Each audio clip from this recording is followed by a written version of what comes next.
pertanyaan yang juga masuk ke Diswe, dan pertanyaannya tidak hanya satu, banyak sekali, tetapi temanya sama, yaitu apakah perang dagang dan sengketa antara Tiongkok dan Amerika ini akan menjadi perang beneran dalam pengertian perang senjata.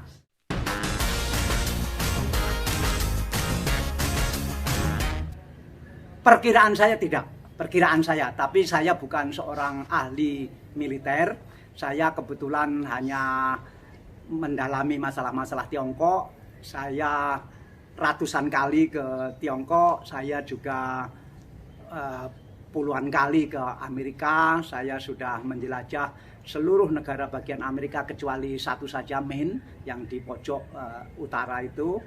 Nah, awalnya kan sebetulnya ini kan hanya karena Presiden Amerika kebetulan punya watak yang berbeda dibanding presiden-presiden sebelumnya.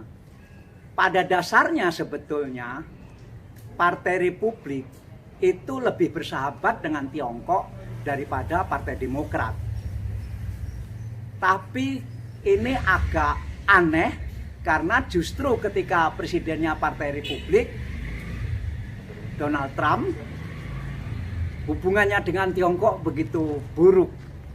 Seandainya saya orang Amerika, memang sebetulnya cukup alasan untuk tidak menyukai Tiongkok.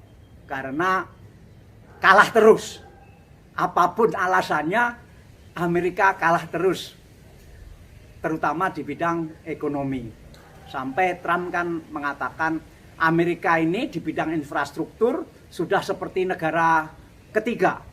Sementara Tiongkok yang dulu negara ketiga sudah seperti negara maju, sudah mengalahkan Amerika. Misalnya kereta apinya, panjangnya jalan tol dan segala macam. Nah, rupanya Donald Trump adalah seorang pengusaha yang tidak berhenti berpikir dan terus mencari jalan bagaimana agar Amerika tidak kalah lagi. Apalagi kalau kita lihat Donald Trump adalah orang yang keamerikaannya sangat tinggi, sehingga mungkin ada juga jiwa tidak mau kalah, dan dia lancarkan perang dagang itu. Nah, kelawannya kali ini Tiongkok, yang sudah berbeda dengan Tiongkok 50 tahun yang lalu, sudah berbeda dengan Tiongkok 30 tahun yang lalu atau 20 tahun yang lalu. Setiap Donald Trump mengenakan sanksi ke Tiongkok, dibalas oleh Tiongkok setara, tit for tat. Nah, kemudian berkembang ke isu-isu yang lain, apakah masalah Xinjiang, apakah masalah Taiwan, apakah masalah Hong Kong, dan masalah Laut Cina Selatan, sehingga ini menjadi multidimensi. Tentu faktor yang lain adalah banyaknya orang yang di sekitar Presiden Trump yang disebut hawkish. Semua sudah tahu lah, Anda juga sudah tahu bahwa Menteri Luar Negerinya sekarang itu sangat anti Tiongkok, dan orang-orang yang berada di sekitarnya semuanya begitu. Sehingga sering juga mereka ini memanas-manasi Presiden Trump untuk melangkah lebih jauh bermusuhan dengan Tiongkok ini. Salah satunya adalah Taiwan, yang Presiden Taiwan diterima 2 kali di Amerika, kemudian Amerika juga membangun kantor di Taiwan, menjual senjata dan seterusnya. Anda juga sudah tahu. Nah, kemudian sekarang ditambah dengan masalah Hong Kong. Nah, Hong Kong ini ada satu pertanyaan yang setiap saya ajukan ke teman-teman saya di Hong Kong tidak bisa mendapat jawaban yang memuaskan. Yaitu begini, Pulau Hong Kong itu memang milik Inggris. Tetapi karena perkembangan Hong Kong, maka Hong Kong tidak cukup lagi. Pulaunya kecil dan bergunung-gunung. Nah, kemudian Hong Kong menyewa satu daratan yang luas sekali di seberang laut sana gitu, yang disebut Kowloon. Nah, Kowloon ini akhirnya berkembang menjadi kota besar sekali dan kota kembar dengan Hong Kong, meskipun keuangan masih tetap di pulau, tetapi yang di seberang pulau ini sudah menjadi kota besar sekali. Sekian tahun kemudian, Kowloon ini tidak cukup lagi. Inggris menyewa lagi satu wilayah di sebelah Kowloon, namanya New Territory, besar sekali juga. Nah, sehingga Hong Kong ini kemudian menjadi terdiri dari 3 wilayah. Wilayah pulau, wilayah Kowloon, dan wilayah New Territory. Nah, ketika masa sewa Kowloon dan New Territory ini habis 100 tahun, tahun 97 kemarin, maka 2 wilayah ini kan harus dikembalikan ke Tiongkok. Kalau 2 wilayah ini dikembalikan, berarti penduduk yang ada di 2 wilayah ini harus ke Pulau Hong Kong.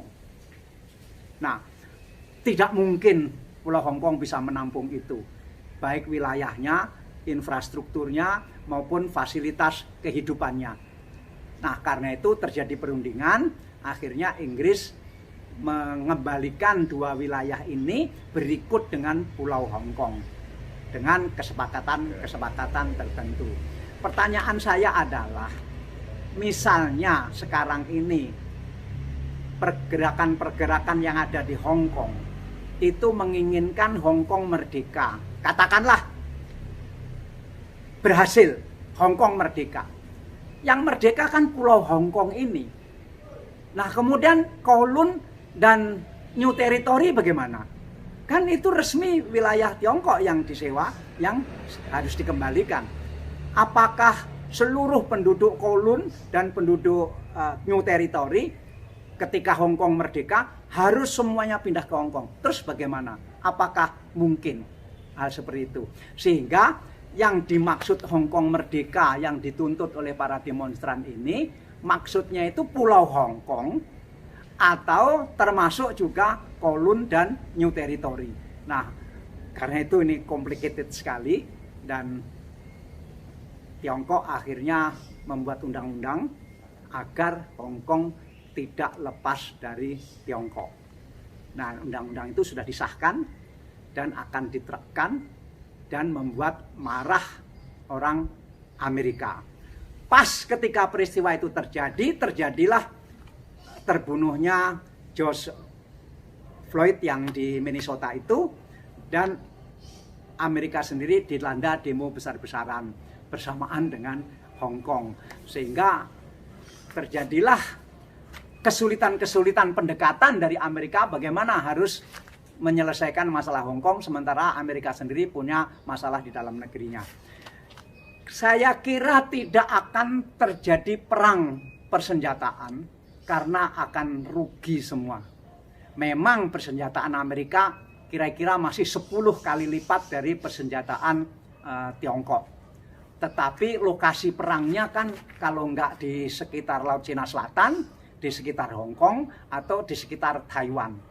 Yang untuk itu mobilisasi yang harus dilakukan Amerika akan sangat mahal.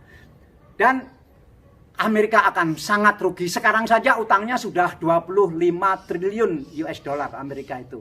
Nah, kalau perang lagi kan akan tambah 10 triliun lagi. Nah, Tiongkok juga rugi.